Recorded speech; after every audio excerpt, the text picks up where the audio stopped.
Hi, how's everybody?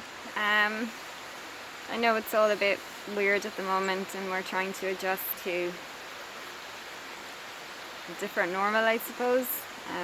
I'm down by the river, so maybe you can hear the water and feel a sense of peace and calm.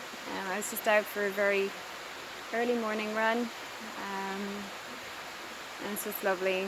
The birds are all singing this morning, and I saw a bunny rabbit. And it's just nice. So what little tasks can I give you to keep your health on track? Well, there's a certain group of foods, if you want to get on Google, the cruciferous vegetables, and they contain a compound called sulphorofane, Sulphurofane.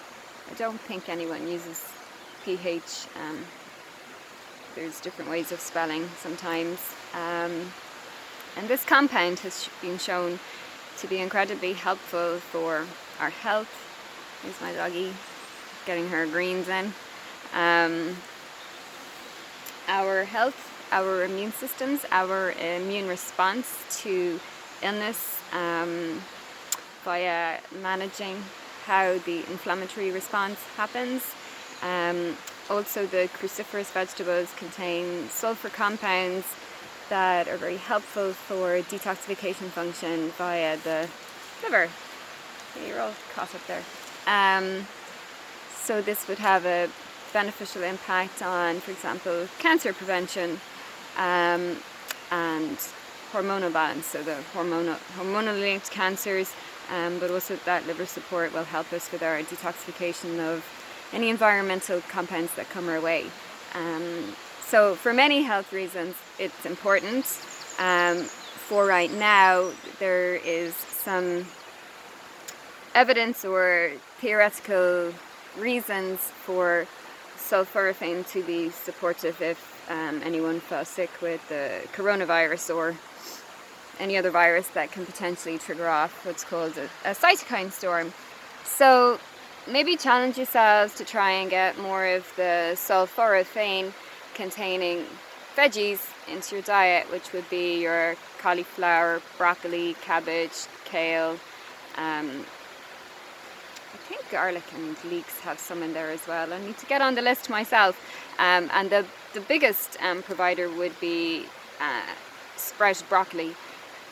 So maybe have a look at growing some sprouts. I have a sprouter. It's in the garage, or the shed, should I call it. The garage is a bit fancy. And I have grown sprouts in the past. I just have to get my hands on some now. I find sometimes the sprouter system that I have, which is a tray system, the sprouts can dry out sometimes, or in the sachets of sprouts, not all of them grow at the same time, so some end up getting dried out and others are only beginning to go. So I think it's probably best sprouting one seed type at a time.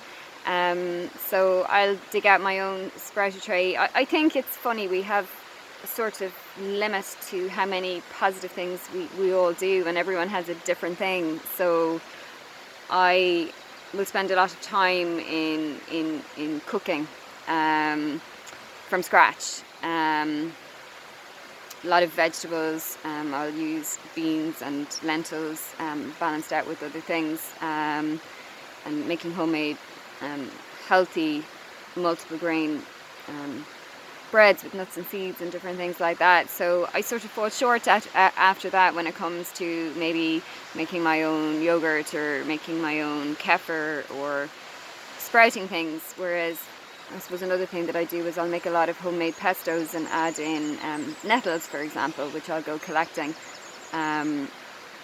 So it's funny, we also make choices in where we go the extra distance with what we do with our diets, but maybe we should all challenge ourselves to Trinity, add something new in, something different. So maybe I'll get growing my sprouts, maybe somebody else can go picking their nettles, maybe someone wants to try making some kale salad, or starting to do things with vegetarian beans or lentils and casseroles. If you see my Instagram post yesterday, I've been sprouting mung beans, which is really easy. They just sprout in a day or two, and all you want is them sprouting a little bit before you maybe cook them in a curry or a casserole, or I put them in a salad. And the sprouts they become more nutrition dense as they're sprouting. The nutrients become more available to us. They're more easily digestible, and they're a powerhouse. So that's why it's good to get them in now and again. So maybe set yourself a challenge, or your kids. Sprouting is fun. It's really rewarding to see them start to grow. They're like little people. So yeah, sorry, my dog is wanting to go everywhere but the lead will let her. So it's Easter bank holiday weekend. I know it's not quite the way we want it, but at the same time, we have our families, most of us have our health. We have so much to be grateful for. As well as me telling you to get in some sulphorofane and sprouts and goodness, put a bit of chocolate in there too, some of the good quality dark stuff. Bake a cake, do something that feels nice and fun and rewarding. I think we have to balance so much at the moment, and food makes a lot of us happy, so treat yourselves as well. It's called balance. So I'm going to get out. It's actually a little bit cold, even though we have nice weather at the moment. I just wanted to say hello, and there's your challenge for the next day or two. Lots of love. Bye.